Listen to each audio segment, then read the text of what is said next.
सलिल चंदन चर्चिताय नंदेश्वर प्रमथनाथ महेश्वराय मंदार पुष्प बहु पुष्प सुपूजिताय तस्मै मकाराय नमः शिवाय मंदाकिनी सलिल चंदन चर्चिताय नंदेश्वर प्रमथनाथ महेश्वराय।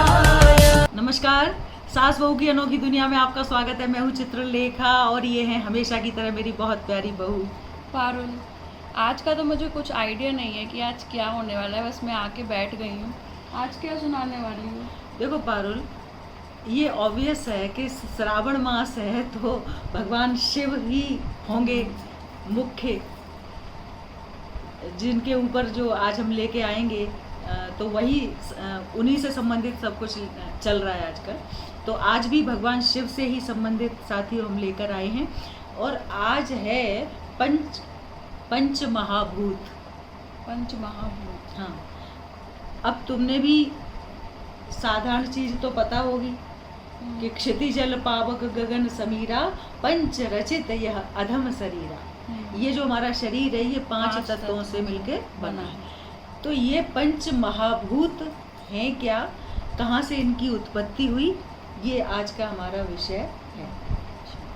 तो सबसे पहले साथियों, भगवान शिव से ईशान की उत्पत्ति हुई। ईशान जो है, जिनको हम शिव ही कहते हैं, एक्चुअल में शिव से उत्पत्ति हुई ईशान की। और फिर ईशान से ये 5 मिथुन उत्पन्न हुए। अब ये तुम सोचोगे कि मिथुन क्या होते हैं? मिथुन तो राशि का नाम सुना है। हाँ, तो मिथुन का मतलब होता है एक ग्रुप, एक संघ, या इंग्लिश में कहें तो यूनियन। तो ऐसे पंच महाभूत ईशान से उत्पन्न हुए, मतलब शिव से उत्पन्न हुए ईशान, और ईशान से पंच महाभूतों की उत्पत्ति हुई। ये पंच महाभूत, जैसा कि अभी मैंने बताया, कौन कौन से थे? पृथ्वी तत्व था, जल तत्व था, अग्नि तत्व था, वायु तत्व था, और अंतरिक्ष जिसको हम ईथर कहते हैं वो था। तो भगवान शिव जो है, हमारे अंदर, हमारे हिंदुस्तान के अंदर ऐसे 5 शिवलिंग हैं जो एक एक महाभूत को प्रदर्शित करते हैं। एक एक महाभूत का ही उसमें विशिष्टता है, मतलब उन्हीं के लिए है। जैसे मान लो कि पृथ्वी तत्व के लिए कुछ परेशानी है तो उनके दर्शन करो, उनके पास जाओ। जल तत्व की है तो दूसरे के पास जाओ। मतलब हमारे शरीर के अंदर हर चीज़ की ज़रूरत है। किसी की कमी हो गई, अगर इम्बैलेंस हो गया तो सारा का सारा हमारा सिस्टम बेकार हो जाता है। तो तुम्हें बताएं कि हमारे जो ऋषि महर्षि रहे, उसमें उन्होंने साउथ का जो क्षेत्र था, वहाँ के उस एरिया के जो ऋषि थे, उन्होंने इसके ऊपर बहुत बड़ा काम किया। और सारे के सारे जो 5 बहुत प्राचीन मंदिर हैं शिव से संबंधित, शिवलिंग हैं, वो ज्योतिर्लिंग नहीं है, शिव पंच महाभूत ही हैं, वो सब के सब पांचों के पांचों साउथ में ही हैं, हमारे दक्षिण दिशा में ही हैं। इनमें से तुम्हें पता है पारुल, एक हमने दर्शन किया है। हाँ, एकम्बरनाथ जो है वो है आपके कांचीपुरम में।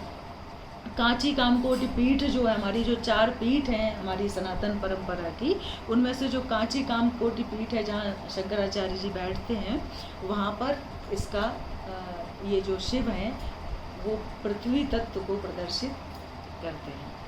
उनके दर्शन हमने कर लिए। दूसरे हैं वो जल तत्व को प्रदर्शित करते हैं। अब जल तत्व वाले कौन से हैं कि जब हर बार हर जन्म में पार्वती को शिव ऐसे ही नहीं मिल गए, उसको मतलब शिव को पाने के लिए पार्वती को घोर तपस्या करनी पड़ी। और जब वो तपस्या कर रही थी तो शिव ने कहा कि यहाँ ऐसे सबके सामने तपस्या मत करो, एकांत में जाके तपस्या करो। तब वो जंगल में चली गई थी और वहाँ पर कावेरी नदी का किनारा था, तो कावेरी नदी के किनारे पर जल लेकर उन्होंने शिवलिंग का निर्माण किया और वही शिवलिंग आज जो जल तत्व के लिए प्रसिद्ध है, वो जल के लिए। ऐसे ही अग्नि के लिए है। ये सब चेन्नई के आसपास और ऐसे मतलब वहीं पर हैं। तो उसके लिए, अग्नि के लिए, वायु के लिए अलग शिवलिंग है। और जो हमारा आकाश तत्व है उसके लिए चिदम्बरम जो जगह है वहाँ पर शिवलिंग है। चिदाकाश माकाश वासम भजियो, मतलब चिदाकाश है वो, सब अनंत ब्रह्मांड, अनंत अंतरिक्ष में, अनंत आकाश में व्याप्त है, ऐसे कहते हैं ना, चिदाकाश माकाश। तो जो शिव तत्व है वो समस्त ब्रह्मांड में व्याप्त है, और समस्त ब्रह्मांड में व्याप्त होने की वजह से उसको हम क्या कहते हैं, चिदम्बरम। ठीक है, तो वहाँ पर ये पांचवा तत्व आकाश तत्व है। अब एक और बात इम्पॉर्टेंट बताएं कि तुमने आदि योगी के बारे में सुना होगा, जो सदगुरु ने जहाँ पे स्थापित किया है। तो वहाँ पर जो ध्यान लिंगम है उसकी जो स्थापना की है, वहाँ पर भी पंच महाभूतों की आराधना की जाती है। शिव की, भगवान शिव की जो आराधना की जाती है, तो सबसे पहले पंच महाभूतों की आराधना की जाती है, उनके द्वारा ही शिव स्तुति करते हैं।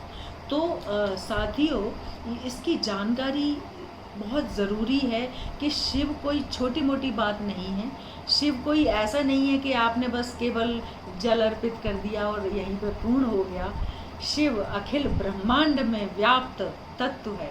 शिव भी तत्व है, जहाँ मतलब शिव के बिना कुछ है ही नहीं।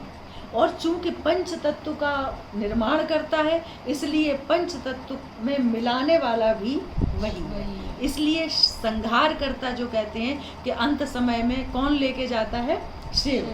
तो शिव धाम ही कहते हैं। शिव तो कैलाशवासी हो गए, जैसे कोई चला गया ऊपर तो कहते हैं कि कैलाशवासी हो गए। कैलाशवासी हो गए मतलब शिव में लीन हो गए, शिवत्व प्राप्त हो गया। तो शिव मतलब जो पंच महाभूत थे, जिसके द्वारा शिव ने, पंच महाभूत के द्वारा आप निर्मित हुए थे आप, वही पंच महाभूत में विसर्जित कर दिया। तो साथियों, पंच महाभूत बहुत महत्वपूर्ण हैं। आप इनको देखिए, इनको समझिए। और एक और बात बताएं, ये जो आपका आदि जो है, आदि योगी की जो स्थापना की गई है, उसमें जो ध्यान लिंगम है वो उसी तरीके से बनाया गया है जैसे कि यहाँ पर भोजपुर जो है। मतलब एक और अंदर की बात बता दूं साथियों में, शायद बहुत से लोगों को पता नहीं होगी कि ये जो भोजपुर का जो कहते हैं पांडवकालीन मंदिर है, हम लोगों ने सबने देखा ही होगा, सब हमारे साथियों ने देखा होगा। बहुत बड़ी विशाल शिवलिंग का निर्माण किया गया है वहाँ पर। तो वो जो शिवलिंग है उसको स्थापित करते समय उसको इतना एनर्जाइज करने के लिए, इतना ऊर्जान्वित करने के लिए, इतनी ऊर्जा शक्ति उसमें भरने के लिए, जो लोग वहाँ पर, जो सदगुरु जो भी कुछ काम कर रहे थे, ऋषि महर्षि जो काम कर रहे थे, उनमें से एक के पैर पे शिला गिर गई थी, वहीं की।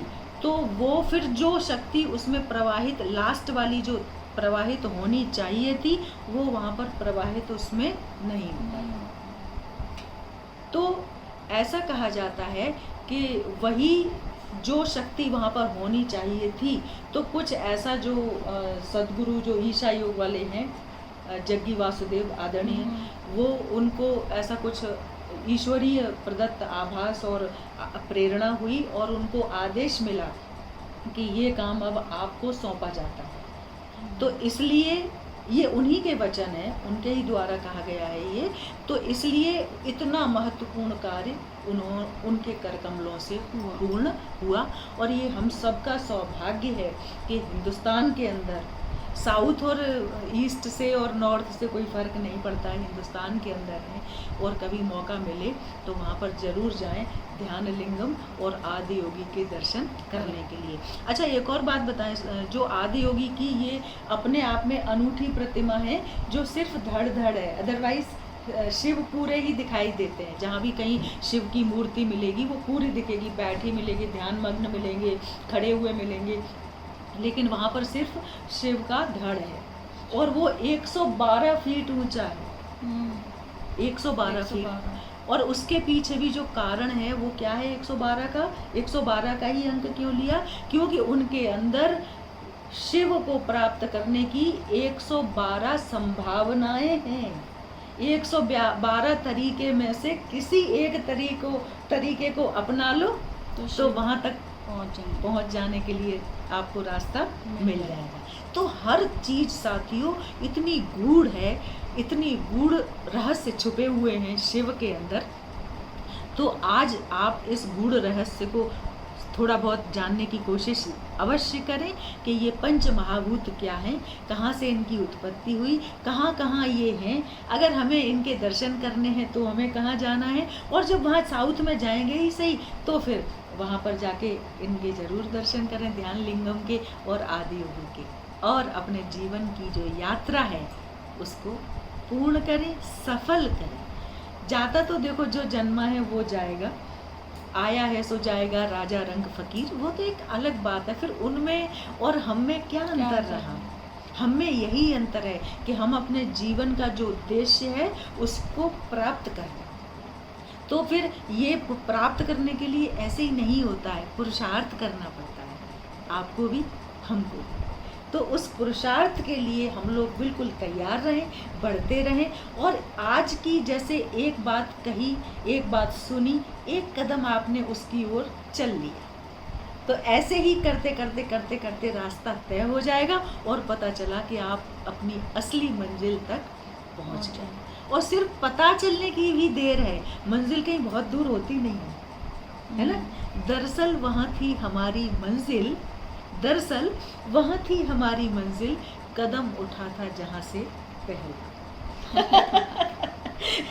तो साथियों, इसी के साथ भगवान शिव में अपने आप को लगाए रहें और शिवत्व को प्राप्त करने के लिए करते रहें हर हर महादेव। जय शिव शंभू।